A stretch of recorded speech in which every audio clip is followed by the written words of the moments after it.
마태복음 12장 1절, 2절, 2절 말씀드리겠습니다. 시작.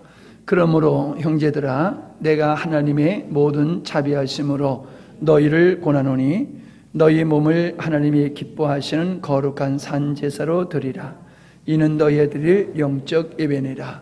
너희는 이 세대를 본받지 말고 오직 마음을 새롭게 함으로 변화를 받아 하나님의 선하시고 기뻐하시고 온전한 뜻이 무엇인지 분별하도록 하라. 아멘. 7월달, 8월달 수요 예배는 많이 못했던 것 같아요. 외부에서 오신 선교사님들, 목사님들 또 집회가 있고 그래서 많이 우리 드리지 못했는데, 이 로마서 12장 1절로 2절 말씀은 오늘 제가 여러분에게 참 중요한 깨달은 말씀을 드리려고 합니다. 이 말씀을 통해서 제가 이렇게 마음속에 의심이 아니라 의문을 품었던 부분들을 해결하게 됐는데, 그 말씀을 여러분들에게 나누려고 합니다. 이 12장에 나가면서 뭐라고 시작하고 있냐면 그러므로라고 시작하고 있음을 보게 됩니다. 그러니까 결론에 관한 이야기, 어떤 것을 결론적으로 강조하기에 위해서 그러므로라고 하는 접속사를 쓰는 것을 보게 됩니다. 과거에 그러면 어떤 일이 있었기에 무엇을 근거로 해서 이런 것을 해야 된다라는 이야기거든요. 근데 결론적으로 보면은 너희 몸을 하나님이 기뻐하시는 거룩한 산 제사로 드리라, 그 얘기거든요. 이제 너희들은 너희의 삶을 하나님을 예배하는 삶으로 드려야 된다. 이게 결론적으로 하는 얘기예요. 근데 밑도 끝도 없이 이렇게 결론을 지어서 얘기하면은 이해가 안 되지요. 그러나 우리는 11장까지의 말씀을 통해서 왜 우리가 우리의 삶이 하나님 앞에 예배가 되어지는, 영적 예배가 되어지는 그러한 거룩한 산 제물이 되어지는 삶을 살아야 되느냐라고 하는 것을 우리가 충분히 다뤄왔습니다. 아마도 여러분들께서 이 수요일마다 성실하게 참여하시고 말씀에 집중을 하시고 들으신 분이라고 하면은, 그래, 맞아, 우리의 삶을 하나님이 원하시는 거룩한 산 제사, 즉 우리의 삶의 목적이 하나님이 되어지는 삶을 살아야지 돼, 이것에 대해서 동의를 하고 당연하다라고 생각을 하실 것입니다. 그러나 말씀을 집중하지 않으셨거나 혹은 이렇게 자꾸 드문드문 빼먹음으로 말미암아 말씀이 연결되지 않는 분들은 아직도 글쎄 하나님의 말씀이니까는 아멘은 하지만은 가슴에서는 동의가 되지 않는, 갈등이 있는 그런 부분이 없지 않아 있으리라고 생각을 합니다. 11장 36절에 결론적으로 하신 말씀은 하나님은 당신의 목적을 위해서 만물을 만드시고 모든 만물을 하나님께서 친히 붙드시고 존속하게 하시며 인류의 모든 역사는 하나님의 목적을 이루는 것으로 결론을 지어 간다는 말씀을 하고 있음을 보게 되어집니다. 우리가 우리의 인생을 스스로 살아가는 것 같지만은 우리가 성경을 통한 하나님의 역사를 바라보면은 인간이 스스로 자기의 인생을 살아가는 게 아니라 하나님께서 역사를 주관하시는 분이다라고 하는 것을 아마 발견하실 수가 있을 것입니다. 성경을 읽으실 때에 여러분들이 인간의 관점에서 성경을 읽으면은 성경의 본질을 발견하기가 어렵습니다. 그런데 하나님의 관점에서 성경을 계속 읽어나가게 되어지면은 역사란 사람에 의해서 이루어지는 게 아니라 하나님의 주권 속에서 역사가 이루어지는 것이다 라고 하는 것을 명확하게 아마 발견하실 수가 있을 것입니다. 그렇게 되어지면은 자기가 자기 인생을 스스로 계획하고 그 계획함을 이루려고 하는 어떤 노력을 포기하고 하나님께서 의도하신 그 일을 이루어 가시는 일에 내가 초점을 맞추고 그것을 내 인생의 목적으로 삼고 살아가는 삶이 바른 인생이고 그것만이 하나님 앞에서 남는 인생이 된다라고 하는 것을 발견하실 수가 있을 것입니다. 이건 굉장히 중요한 사실입니다. 아무리 교회를 오래 다녔어도 이 자리에 서지 못하는 사람은 인본주의, 즉 하나님을 이용해서 자기의 목적을 삼는, 목적을 이루려고 하는 수단과 방법으로 삼는 그런 신앙에 머물러 있을 수밖에 없습니다. 우리는 분명히 말씀과 역사를 통해서 하나님께서는 당신의 의도대로 천지 만물을 창조하시고 인간을 창조하시고 구원의 역사를 이루시며 결국에는 아버지 목적이 이루어 가실 것이다라고 하는 확신에 서야지만이 성숙한 믿음의 생활을 할 수가 있는 거예요. 자, 근데 제가 늘 궁금했던 것이 뭐냐 하면은 하나님이 사람을 지으실 때의 목적은 많은 아들들을 얻기 위함이다라고 하신 것을 알고 있는데 그 많은 아들을 얻기 위해서라고 하면은 그냥 많은 아들을 얻으면 됐지 왜 인간이 죄 가운데 마귀의 유혹으로 말미암아 죄 가운데 빠지도록 그냥 방치해 두셨고 인간이 죄에 빠진 후에 하나님께서는 그 인간을 구원하기 위해서 예수님을 이 땅에 보내시는 계획을 왜 하셨어야 됐을까? 이게 늘 의문점으로 궁금점으로 남아 있었어요. 왜 복잡하게 사람이 죄를 짓는 과정과 그 죄인을 구원하는 과정을 통과해야지만이 됐던 게 뭔가? 왜 인류에게 하나님의 목적, 하나님의 아들들이 된다라고, 아들들을 얻는 것이라고 하면은 하나님의 단숨에 많은 아들들을 얻으실 수 있을 텐데 왜 인간으로 하여금 범죄토록 하고 그 인간을 구원하는 복잡한 이 인류의 역사를 왜 하나님이 허락하셨을까? 그렇게 궁금하게 생각 안 해보셨어요? 무조건 믿어주는 게 믿음이라고 생각하는데 그런 믿음보다는 궁금한 것을 갖는 것도 우리의 건강한 신앙을 갖는데 참 도움이 됩니다. 근데 저는 이거를 마음에 품고 계속 기도하면서 이렇게 말씀을 묵상했는데 얼마 전에 이 말씀이 열렸어요. 아, 그런 거로구나. 그게 이제 오늘 여러분과 나누게 되는 것이거든요. 자, 그러니까 다시 정리하면 이렇습니다. 우리가 하나님의 은혜를 입은 우리는 우리의 삶의 목적이 내게 있지 아니하고 하나님께 있어야 되는 삶을 살아야 된다는 거예요. 근데 하나님께 목적 있는 삶을 살아가는 그 삶을 영적 예배다 이렇게 표현하고 있는 것이고 그러한 삶을 거룩한 산 제사다 이렇게 표현하고 있는 것이거든요.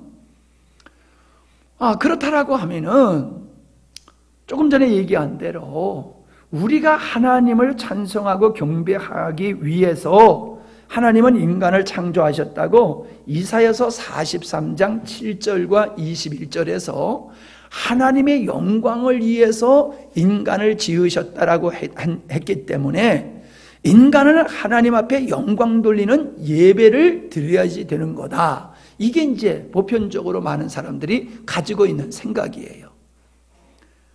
맞아요. 그거 틀린 얘기 아니거든요. 지금 제가 지난주에 제가 그런 말씀을 드렸잖아요. 진주에서 어떤 분이 참 예수님을 믿기를 원하는데 내가 똑바로 예수님을 믿고 싶다. 그래서 성경을 바로 배우고 예수 믿고 싶다.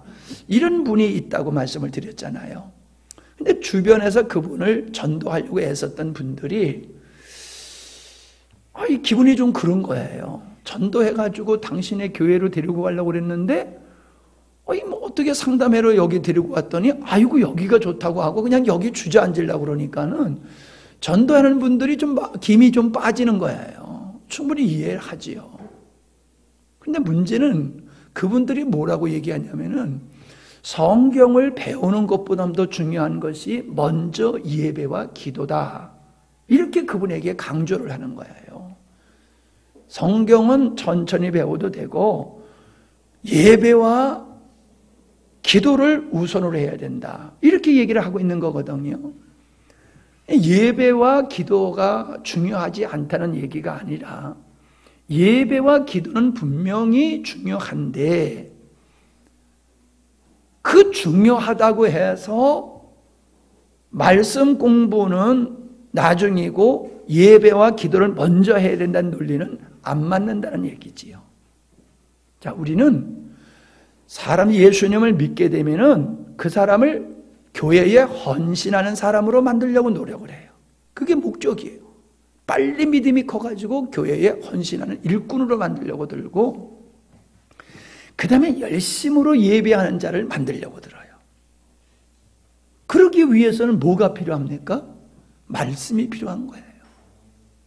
말씀을 통해서 내가 왜 예배를 목숨과 같이 여겨야 되느냐라고 하는 그 진리를 깨닫고 내 마음과 내 영혼이 동의하고 내 마음속에 스스로 찬양과 경배가 우러나야지 이게 주님이 원하는 예배를 드리는 것이지, 예배가 중요하다고 아무리 얘기해도 내 마음속에 주님을 향한 예배의 중요성이 없고 갈망이 없으면은 그런 예배는 그냥 의식적인 예배로 머물게 되는 거예요.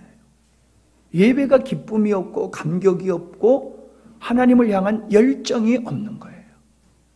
그런 것 없이 그냥 예배 의식에 참여하는 걸 가지고 나는 하나님 앞에서 하나님이 인간을 통해서 영광을 받기를 원하셨으니까 나는 예배를 통해서 하나님 앞에 영광 돌렸어. 그러니까 내 책임과 의무는 다 한 거야 라고 하는 착각에 빠지게 되는 거죠.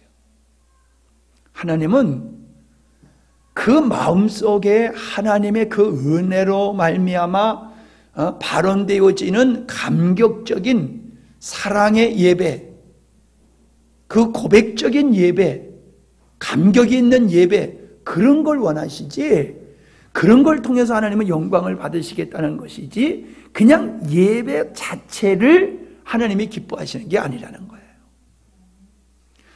예루살렘에 올라가실 때에 많은 사람들이 예수님을 호산나 다윗의 자손 찬송하리로다라고 경배를 했잖아요.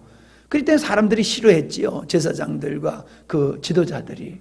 그랬을 때 예수님이 뭘 했어요? 저들이 찬양하지 않으면 저 돌들을 통해서 찬양하게 할 것이다. 그랬단 말이죠.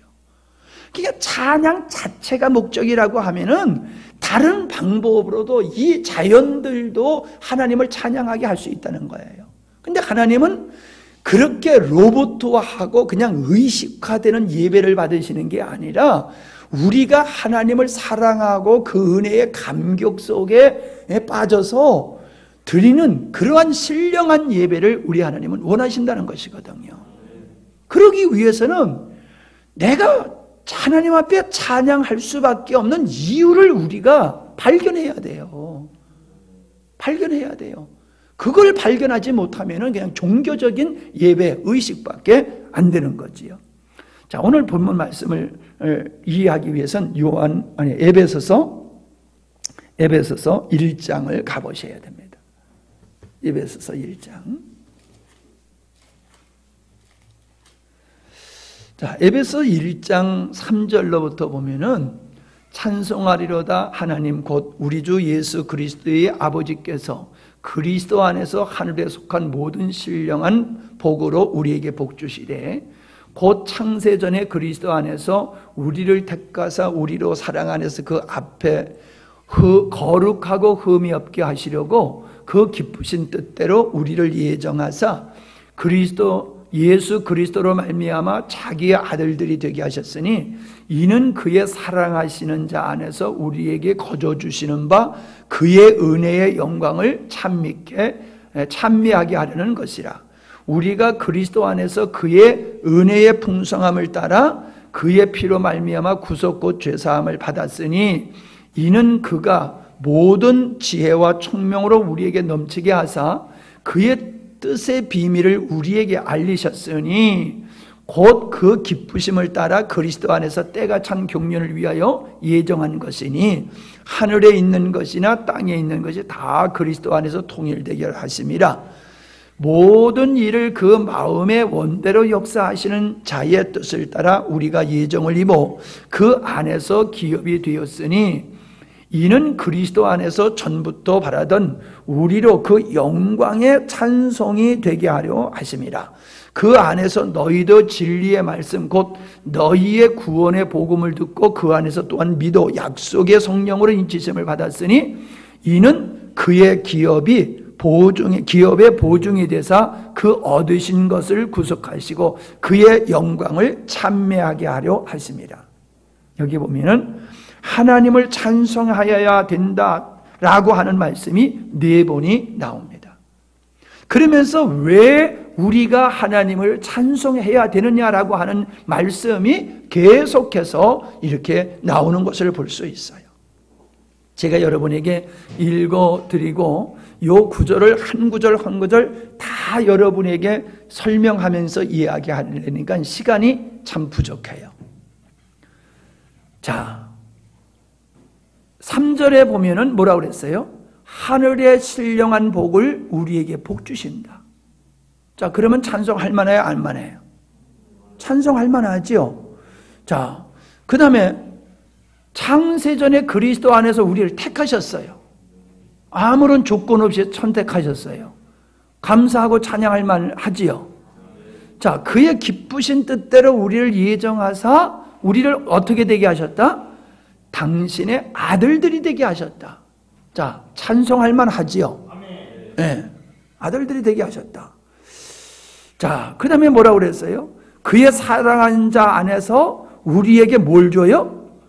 거저 주시는 바. 하나님의 자녀가 되어지시는 이 은총이 우리의 노력의 산물이 아니라 하나님의 사랑에 의한 그냥 거저 주시는 것이다 라고 말씀하고 있어요. 거저 받는다. 자, 7절을 보면은 우리가 그 피로 우리가 하나님의 은택을 입는 것은 예수님의 피 흘리심을 위해 피 흘리심에 근거해서 우리가 하나님의 은택을 입는 거다. 그 다음에 8절에 보니까는 모든 지혜와 총명을 우리에게 주셔서 하나님의 아주 그 비밀한 것을 우리로 하여금 알게 하셨다. 십자가 복음이지요. 그걸 알게 하셨다. 그 다음에 10절과 11절은 뭐냐 하면 우리가 하나님의 예정을 입어서 그분의 기업이 되었다. 그분의 기업이 되었다. 자, 그러니 어떻다는 거예요? 그리고 13절에 보니까는 진리의 말씀 곧 너희의 구원의 복음을 듣고 그 안에서 믿어 그 약속의 성령으로 인치심을 받았다. 이런 말씀이 뭐예요?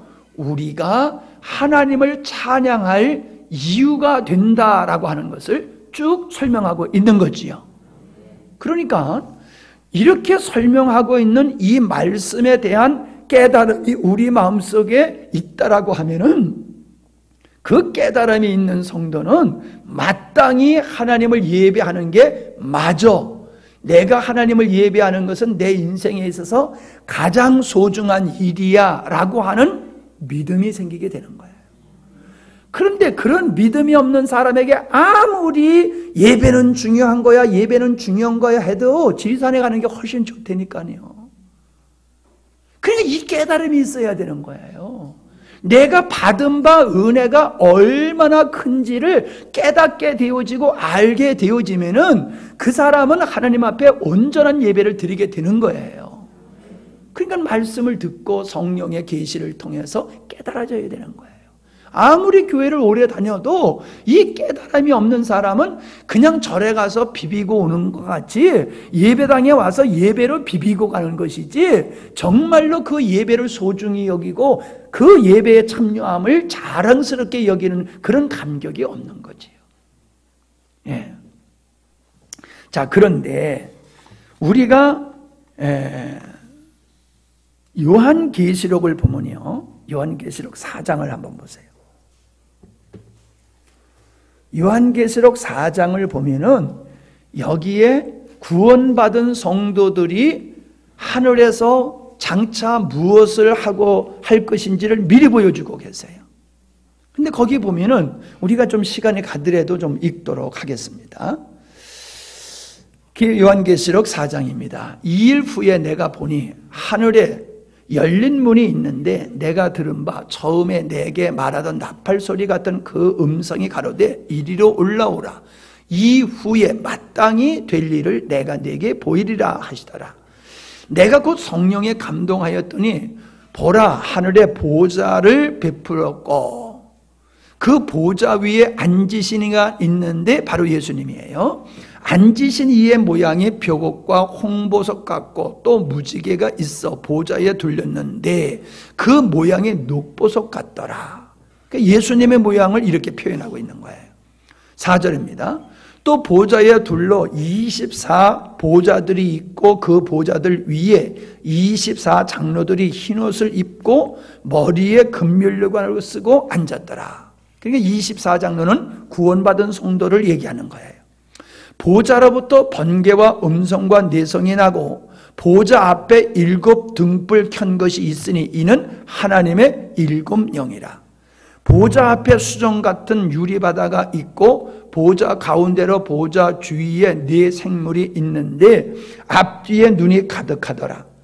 첫째 생물은 사자 같고 둘째 생물은 송아지 같고 셋째 생물은 얼굴이 사람 같고 그 4번째 생물은 날아가는 독수리 같은데 4 생물이 각각 6 날개가 있고 그 안과 주위에 눈이 가득하더라. 그들이 밤낮 쉬지 않고 이르기를 거룩하다 거룩하다 거룩하다 주 하나님 곧 전능하신 이여 전에도 계셨고 이제도 계시고 장차 오실 자라 하고 그 생물들이 영광과 존귀와 감사를 보좌에 앉으사 세세토록 사시는 이에게 돌릴 때에 24 장로들이 보좌에 앉으신 이 앞에 엎드려 세세토록 사시는 이에게 경배하고 자기의 면류관을 보좌에 던지며 가로되 우리 주 하나님이여 영광과 존귀와 능력을 받으시는 것이 합당하오니 주께서 만물을 지으신지라 만물이 주의 뜻대로 있었고 또 지으심을 받았나이다 하더라. 자, 보세요. 24장로와 4 생물은 구원받은 자를 예표하는 묵시적인 표현이거든요. 그분들이 보좌에 계신 예수님을 통해서 영원토록 어떻게 해요? 경배와 찬양을 드리지요. 그러면서 11절에 보니까는 뭐라고 그랬어요? 만물을 지으신지라. 그분이 영광과 존귀와 능력을 받으시기에 그분은 합당하다는 거예요. 합당하다. 그분은 만물을 지으시고 만물을 당신 뜻대로 운영하시고 그 속에서 당신은 영광을 받으실 존재임을 인생들에게 보여주셨고 그러한 영광을 세세토록 받으실 만한 일을 하셨다는 거예요. 그러니까 이 땅에서도 그 하나님을 경배할 수밖에 없는 삶을 살던 사람은 천국에 가서도 영원토록 그 경배와 찬양을 받게 합당하신 그분에게 영광과 존귀를 세세토록 돌리더라는 거예요. 그러니 여러분, 성도의 삶이 이것인데 우리의 마음속에 그토록 세세토록 하나님을 경배할 만한 그 근거가 이유가 없다라고 하면 그 예배가 지루하겠어요? 즐겁겠어요? 천국 가서도 지루해 죽겠지요.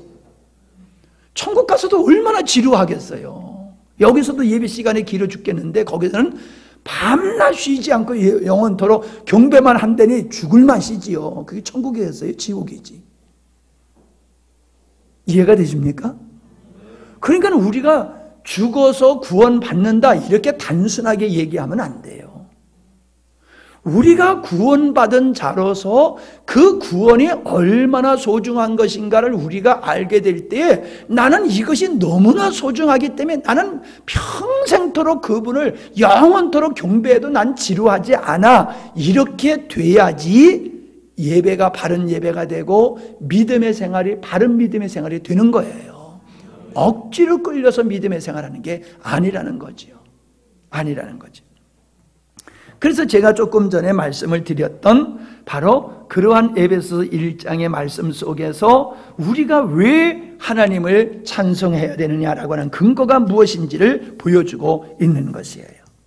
자, 그렇다라고 하면은 이걸 조금 더 설명을 하면 이렇습니다. 마태복음 18장에 보면은 1만 달란트 빚진 자가 탕감받은 후에 100데나리온 빚진 자를 갖다가 핍박하는 사건이 나옵니다. 그런데 1만 달란트라고 하면은 1인 노동자가 10만 원을 받는다라고 하면 6조 원이 해당되는 거예요. 6조 원. 여러분 6조 원 빚 갚을 수 있어요? 6조 원을 빚 갚을 수 있겠냐고요. 일반 개인이. 불가능한 거지요. 근데 100데나리온이라고 하는 건 700만 원이에요. 700만 원 갚을 수 있어요? 그거야 갚을 수 있잖아요. 700만 원 빚 못 갚아요? 예. 이 말씀을 하시면서 누가복음 7장에 보면은 500데나리온 빚진 자와 50데나리온 빚진 자 중에 누가 더 감사하겠느냐? 빚진 자가 탕감받은 후에 누가 더 감사하겠느냐? 그리고 예수님이 물어보세요. 자, 6조 원 빚진 자가 탕감받은 거하고 700만 원 빚진 자가 탕감받은 거하고 누가 더 감격하겠어요? 6조 원이죠, 당연히. 잘 들으세요. 잘 보세요. 오늘 우리가 하나님께서는 우리에게 베푸신 은혜는 6조 원을 못 갚아서 우리가 영원토록 종살이 해야 될 나를 그 탕감해줘서 자유롭게 살게 하신 마음 시작한 착한 주인과 같이 인간은 스스로 죄를 탕감받을 수 없는 인간을 하나님이신 예수님이 이 땅에 오셔서 대신 형벌을 받으심으로 그 죄를 탕감해 주신 거예요. 그래서 우리는 하나님의 자녀가 된 거지요.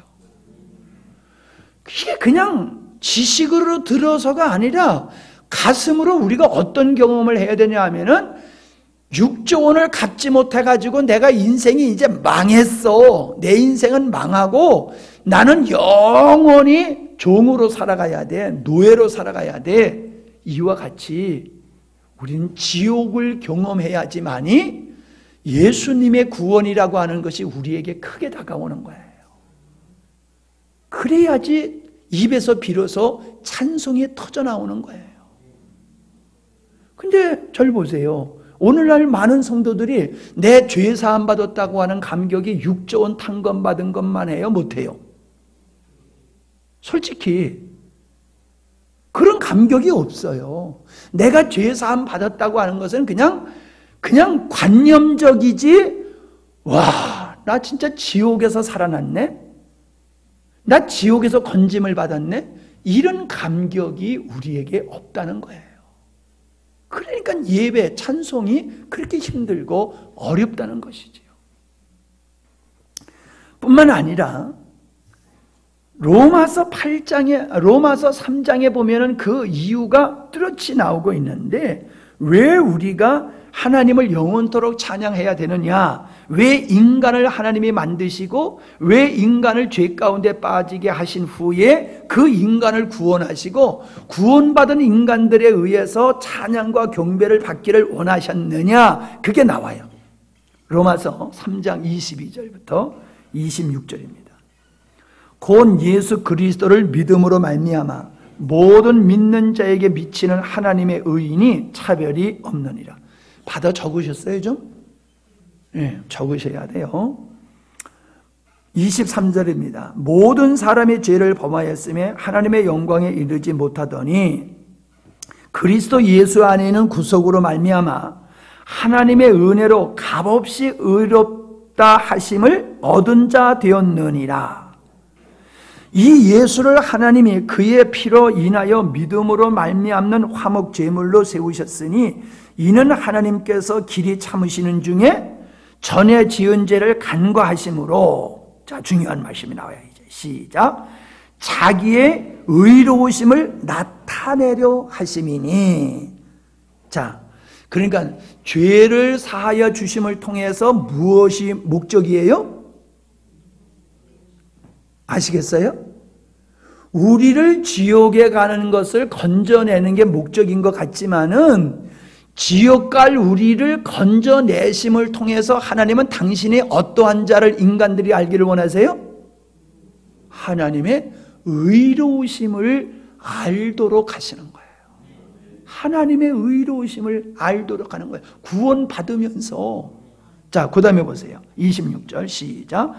곧 이때에 자기의 의로우심을 나타내사. 자기의 의로우심을 어떻게 나타내요? 구원사역을 통해서. 구원사역을 통해서 자기의 의로움을 나타내사. 그 다음에 시작.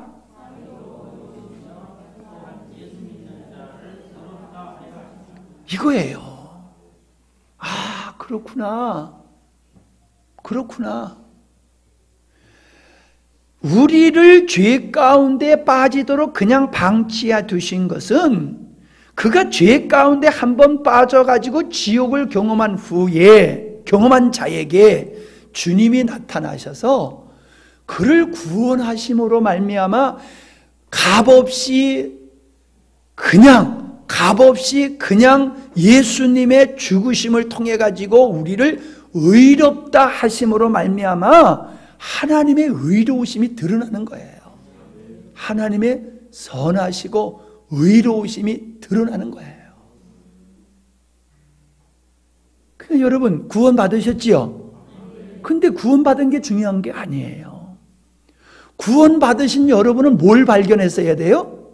하나님의 의로우심을 발견해야 되는 거예요. 구원 받았어도 하나님의 의로우심을 발견하지 못하면은 찬송하리로다가 안 되는 거예요.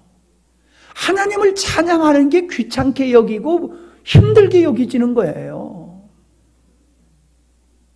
하나님의 나를 구원하시기 위해서 전적인 하나님의 예정 속에 우리의 어떠함을 전혀 근거로 하지 아니하고 오직 하나님 스스로 예수님 독생자를 이 땅에 보내셔서 그 예수님을 우리 죄 대신 십자가에 못 박아서 처절하고 부끄러운 수치를 당하고 고통을 당하게 하면서 우리 죄값을 지불하게 하시고 우리는 아무런 일도 하지 않았는데 했다라고 하시는 예수님의 죽음을 통해서 우리에게 그냥 그 의를 우리에게 전가시켜 주심으로 우리를 구원하신 거예요. 그러니 여러분 생각해 보세요. 예를 들어서 여러분 내가 좀 몸이 아파서 1년 동안 내가 회사를 못 나갔어. 그런데 사장이 너무 마음씨가 좋아가지고 1년 월급을 다 줬을 뿐만 아니라 격려금으로 월급보다도 몇 배를 더 줬어. 그러면은 어이 좋은 사람이네. 그냥 그러겠어요? 그런 사장한테 감사 안 하겠어요? 할 수밖에 없지요. 그런 거와 같이 우리가 구원받은 것은 전적인 하나님의 선하심과 의로우심에 근거해서 나는 원래 하나님을 찾아갈 능력도 없고 찾아갈 그런 좋은 성향도 없고 나에게 의로움이라고 하는 것은 선함이라고 하는 것은 하나도 없어서 마땅히 나는 지옥에 가고도 당연한 난데 그런 나를 그냥 하나님이 일방적으로 나를 사랑하시고 끝까지 사랑하셔서 죄를 용서하시고 하나님의 그것도 자녀로 삼아주셨어. 이것이 지옥을 경험한 자가 그 은혜를 깨달을 때에는 우리가 하나님을 의로우신 분이라고 우리가 찬양 경배 안 할 수가 없다는 거예요. 안 할 수가 없다는 거예요.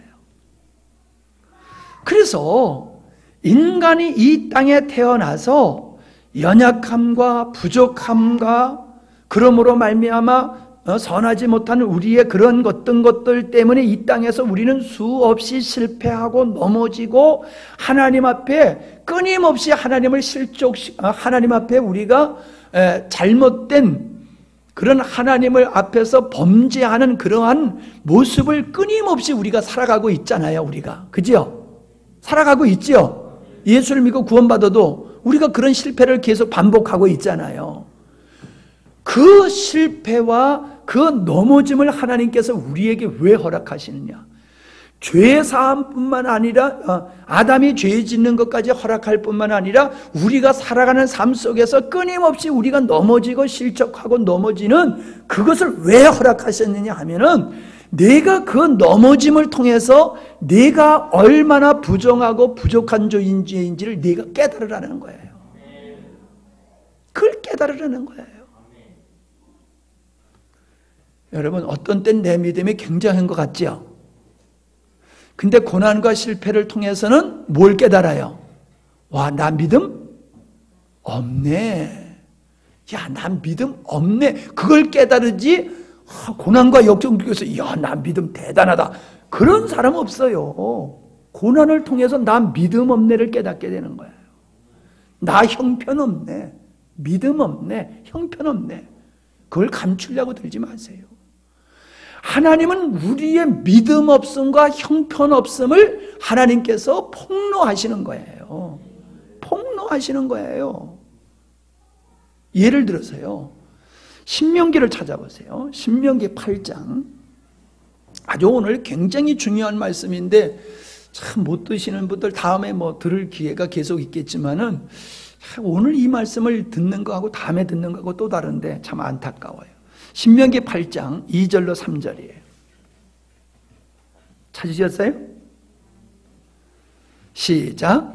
네 하나님 여호와께서 이 40년 동안에 너로 광야 길을 걷게 하신 것을 기억하라. 자, 보세요. 이스라엘 백성들이 40년 광야 생활을 하게 된 것이 우리가 아는 대로라고 하면 그들이 하나님을 신뢰하지 못함으로 말미암아 정탐했던 것을 1년을 갖다가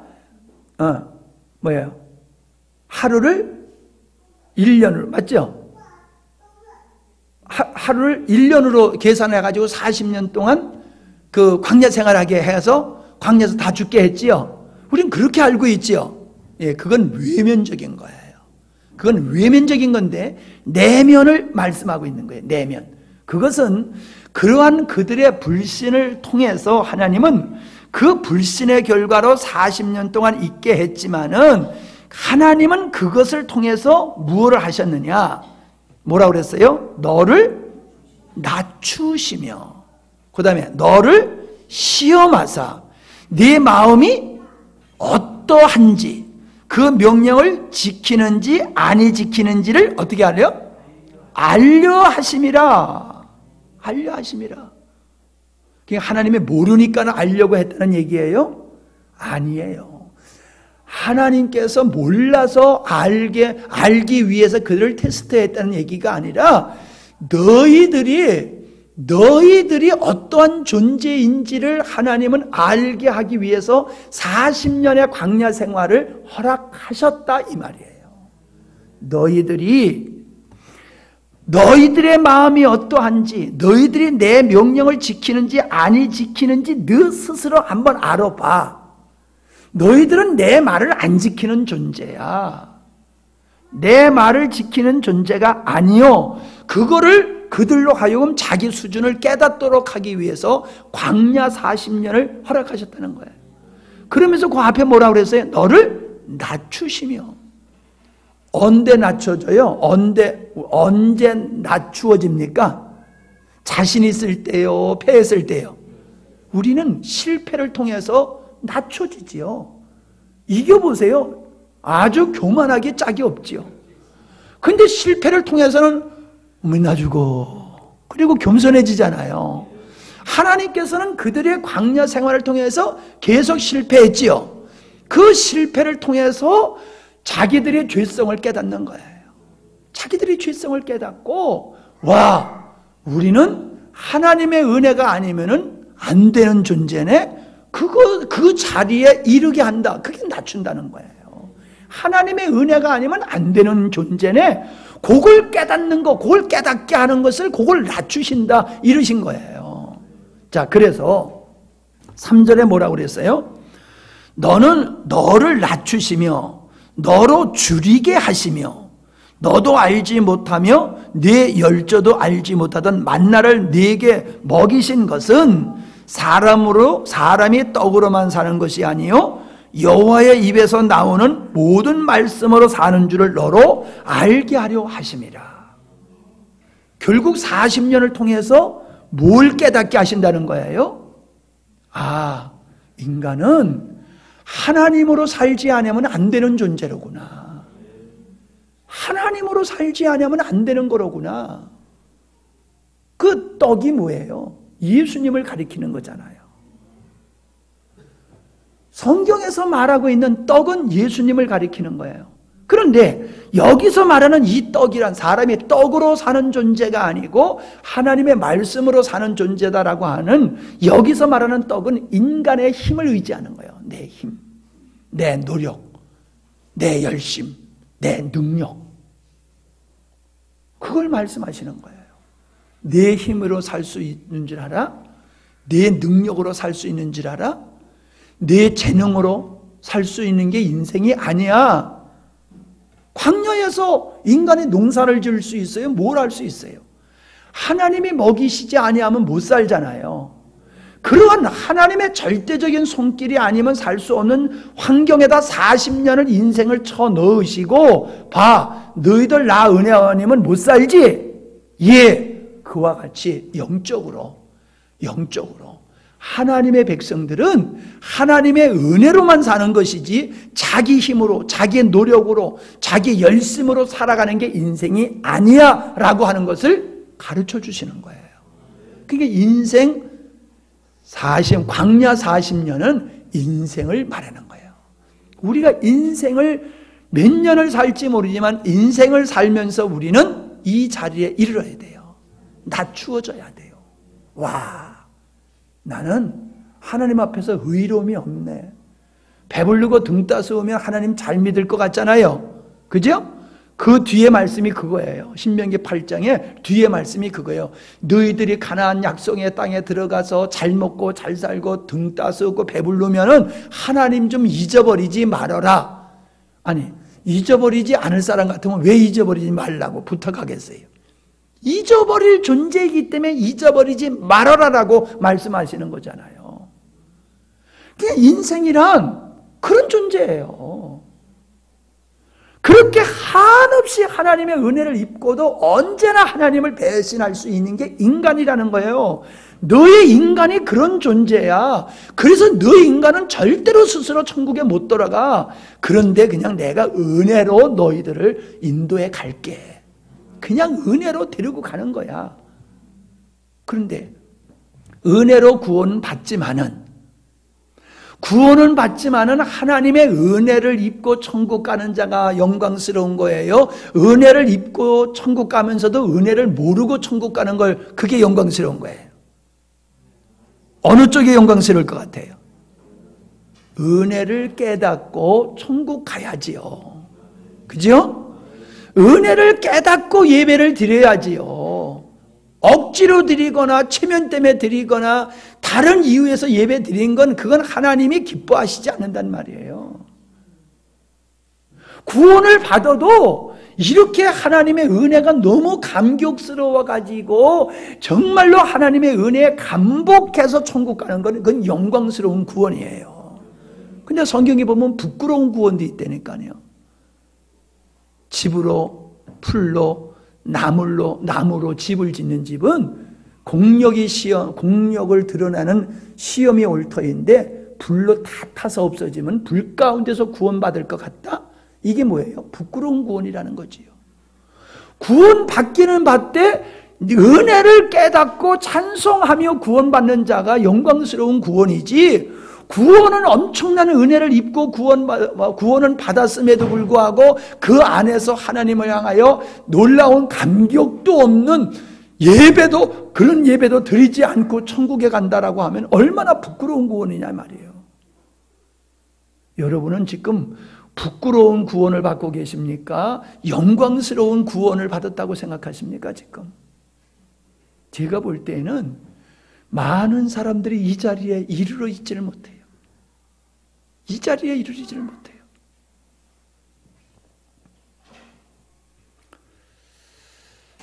예.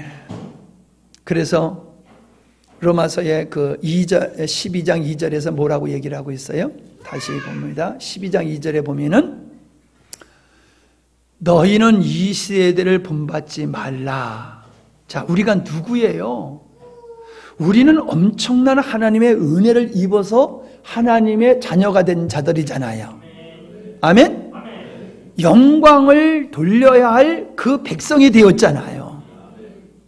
하나님의 창조의 목적을 이룰 그 하나님을 예배하고 경배할 자가 됐잖아요. 그러니 우리가 보통 사람 아니지요. 그러한 우리들이 이 세상을 살아갈 때 어떻게 살아가야 되느냐?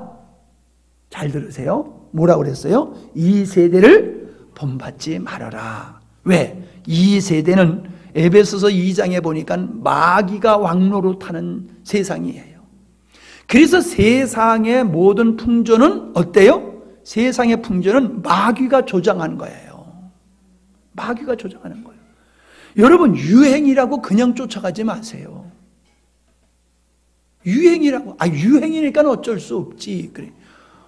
우리 하은이 보고, 야, 너 바지가 왜 이렇게 짧으냐? 야, 바지 좀 긴 거 좀 사 입어. 그러니까, 엄마, 긴 바지가 아예 안 나온대. 아예 긴 바지가 안 나와서 긴 바지 사고 싶어도 못 산대. 그러면 아예 긴 바지를 좀 잘라버려. 예, 긴 바지는 무릎 위까지 잘라가지고 반바지를 입었으면 좋겠어. 아니, 이게 바지인지 빤스인지 알 수가 없어.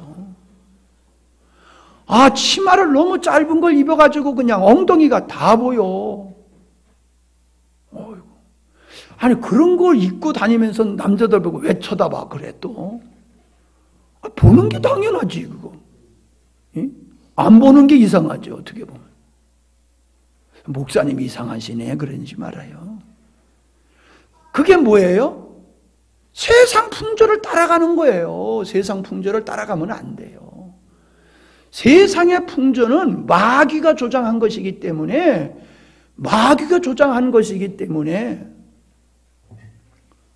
그걸 따라가면 안 돼요. 제가 오늘 이 얘기를 강조한 이유가 있어요. 지난번에 전주에서 우리 청년들이 수련을 왔는데 그 목사님이 그러셨더라고요. 야, 그 교회 가면 거기 가면은 그 교회가 신령한 교회인데 너희들 절대로 그 교회 반바지 짧은 바지 입고 가지 말아라 그러셨다고 그러더라고. 그 얘기 듣고 나니까 내가 마음이 찔끔하더라고. 아니, 다른 교회에서는 우리 교회를 보고 그렇게 신령하게 보고 절대로 짧은 바지 입지 말고 가라고 그랬는데 나는 짧은 바지 입지 말아라 한마디도 안 했잖아. 그러니까 내가 찔리더라고. 그래서 오늘 내가 세게 한마디 하는 거예요. 예. 우리가 짧은 바지 입느냐 긴 바지 이 문제가 아니에요. 제가 지적하는 문제는 뭐예요? 세상의 풍조를 쫓아 살지 말아라. 그 얘기를 하고 있는 거예요. 짧은 바지 입었다고 나 짧은 바지밖에 없으니까 나 교회 안 나가. 꼭 이렇게 가면은 그건 아주 그냥 미운 오리 새끼야. 그거는 아주 그냥 안 나가고 싶은데 잘 됐다. 뭐 이러는 거하고 똑같은 거예요. 그 다음에 뭐라 했어요? 마음을 새롭게 하라. 여러분, 마음은 계속 새롭게 해야 됩니다. 우리 마음은 보고 듣는 것이 다 그렇고 그래. 그래서 우리 마음은 자꾸 좌쪽으로 크릭이 돼요. 좌크릭이 되는 거예요. 세상으로 자꾸 가게 돼 있어요. 우리 마음은. 그러니까 날마다 우리 마음을 어떻게 돼요? 새롭게 해야 돼요. 성도는 날마다 마음을 새롭게 해야지. 오늘 내 마음이 새롭고 깨끗했으니까 이거 가지고 1년 내내 잘 나갈 거야. 절대로 그러지 마세요. 날마다 분초마다 새롭게 해야 될 줄 믿습니다. 세 번째, 변화를 받아라. 여러분, 성도가 구원받았다고 하면서 생각이 변화되지 아니하고 가치관이 변화되지 아니하면 그거 이상한 거예요. 나는 내 식대로 살 거야? 말도 안 돼요. 여러분, 그런 사람 많이 볼 수 있어요. 나는 내 식대로 살 거야. 아니에요. 우리는 우리 식대로 사는 게 아니에요. 하나님 식으로 살아야 돼요. 아멘? 하나님의 식대로, 하나님의 방법대로 살아야지 내 방법대로 살겠다고 하면서 나는 구원받은 존재하면 그건 틀린 거예요. 그래서 우리 생각의 변화, 가치관의 변화, 세계관의 변화가 있어야지 그 사람이 구원받은 사람이지, 그런 변화가 없는 것은 그건 구원이 아니에요. 네 번째 뭐라고 그랬어요? 선하시고 기뻐하신 하나님의 뜻을 분별하라. 우리가 해야 할 일은 어떻게 하면 돈 많이 버는가? 이게 우리의 관심사가 되면 안 된다는 거예요. 우리의 관심사는 뭐가 되어야 된다? 하나님의 뜻이에요. 하나님의 뜻을 분별해야 돼요. 분별만 하면 돼요? 분별하는 얘기는 뭐예요? 하나님의 뜻대로 선택하고 살라는 거예요. 하나님의 뜻은 모두 어떻다는 거예요? 선한 거라는 거예요. 옳다는 거예요. 그러니 그냥 순종해도 괜찮다는 거예요. 여러분, 무엇을 해서 얼마나 내가 돈을 벌고 이익을 얻고 살아갈 거냐, 이게 우리의 관심사가 아니라 날마다 살아가는 우리의 삶 속에서 무엇인가를 선택해야 되는 기로에 섰을 때에 하나님의 기뻐하시는 것이 무엇인가를 우리가 생각해 보라는 거예요. 하나님이 기뻐하는 게 뭔가를, 그게 바로 영적 예배하는 삶의 자세라는 거예요. 그게 우리의 자세가 되어야 된다는 거예요. 그래서 우리는 나를 위해서 기도하는 게 아니라 아버지 뜻을 이루어내기 위한 하나님의 사람이 되기 위해서 우리는 힘써 기도해야 될 줄 믿습니다. 내가 육신은 어떻게 살든지 그게 중요한 게 아니에요. 중요한 것은 내 삶이 하나님의 뜻에 일치했는가, 하나님의 목적에 일치한 영적 예배를 드리는 삶을 잇는가, 이게 중요하다는 거예요. 오늘날 많은 사람들은 생활 속에서는 하나님의 뜻과 상관없이 살다가 교회에 와서 거룩하게 예배만 드리면 그게 전부인 줄 알아요. 우리 이영화 강도사 그 처형이 서울서 안산에서 살고 있는데, 밑에 층의 할머니가 마귀 할멈이래요. 왜 밑에 층의 할머니가 마귀 할멈입니까? 하여튼 애들이 위층에서 조금만 소리가 나면은 띵동 해가 와가지고 난리를 친대요. 그래서 띵동 하면 애들이 마귀 할멈 왔다, 마귀 할멈 왔다 그런데요. 그런데 그 마귀 할멈이 교회에서는 1등 권사님이래. 같은 교회 다녀요. 우리 김 권사님이 마귀 할멈이야. 위층에 우리 집사님이 초신자가 살고, 근데 권사님이 마귀 할멈 소리 듣는데 교회 와서는 1등 권사예요. 맞아요, 틀려요? 그런 택이란 말이에요. 어이, 목사님 왜 하필이면 날 갖다가 마귀 할멈에다가 비유해서 말씀하세요? 예. 나이 드신 분은 권사님밖에 없잖아. 예. 그러니까 뭐 총대를 한번 매야 되는 거지. 그런데 알파를 거기서 하는데 알파에 와서 얼마나 열심히 섬기는지 모른대요. 예배를 드리면 애들이 그런대요. 엄마, 마귀 할멈 저기 앉아있다. 마귀 할멈 저기 앉아있다. 그렇게 교회에서는 아주 천사래요. 근데 집에만 오면은 2층에서 애들이 그거 좀 쿵쿵 뛸 수 있잖아요. 그것도 우리 교회 나온 초신자야. 초신자야, 우리 교회 나오는 초신자. 그러면은 죽었습니다 하고 있어야 되잖아요. 그죠? 그런데 그렇게 난리를 친다는 거예요. 그래서 이사 가려고 그래요. 이사를 가려고 그래요. 믿음이 대단히 좋아. 난 초신자 같지 않아. 그러는 권사 있으면 저런 인간 보기 싶어서 나는 이 교회 안 나올 거야 하는 정도가 아니라 나는 교회 안 나올 거야 그럴까 봐 걱정을 했는데 그런 말씀은 안 하더라고요. 얼마나 고마운지 몰라요. 오늘날 많은 사람들이 그냥 와서 예배만 드리면 이게 하나님이 그냥 좋아라 하시는 줄 알아요. 아니에요. 우리 삶이 뭐가 되어야 된다? 거룩한 산 제사가 되어지는 영적 예배 삶이 되어야 되는 거예요. 영적 삶. 그러면서 우리의 모든 삶은 하나님께 초점을 맞추고 살아가는 삶. 그래서 그 삶이 하나님 앞에 영원토록 찬양과 경배를 드리는 삶. 그래서 이 땅에서부터 하나님을 예배하다가 죽어서도 하나님 나라에 가서 영원토록 예배하는 삶이 되어야 될 줄 믿습니다. 아멘. 자, 오늘 은혜되지요? 아멘. 와, 하나님이 왜 인간을 만드셨는지도 알고, 왜 인간이 범죄하도록 내버려 두셨는지도 알고, 왜 하나님이 그 인생을 구원하시는지도 알고, 어떻게 인간이 하나님 앞에 영원토록 찬양과 경배를 드리도록 하나님께서 하셨는지도 배웠지요. 그런데 여러분, 이제 예배가 지겹다고 생각하시면 여러분은 안 됩니다. 종용이 형제 잘 들으셨어? 네? 웃는 건 저렇게 멋있는데 말씀이 얼마나 들어갔는지가 나 걱정이야. 네. 아멘. 저는 이걸 깨닫고요, 얼마나 감사한지 몰라. 와, 그렇구나. 그래서 하나님은 인간을 범죄하도록 그냥 내버려 두셨고, 오늘도 우리 삶 속에서 계속 실패하는 삶을 그냥 내버려 두시는 것은 하나님의 은혜를 깨닫고 천국 가게 하시려고 그러는 거라.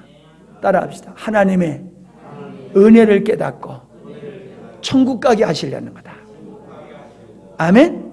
우리를 온전케 하시기 위해서 우리를 은혜를 주시는 부분도 있지만은, 그렇게 우리가 하나님의 은혜를 깨달은 존재로서 오직 하나님의 은혜입니다. 그냥 염치 없지만은 내가 천국 하나님의 은혜로 갑니다.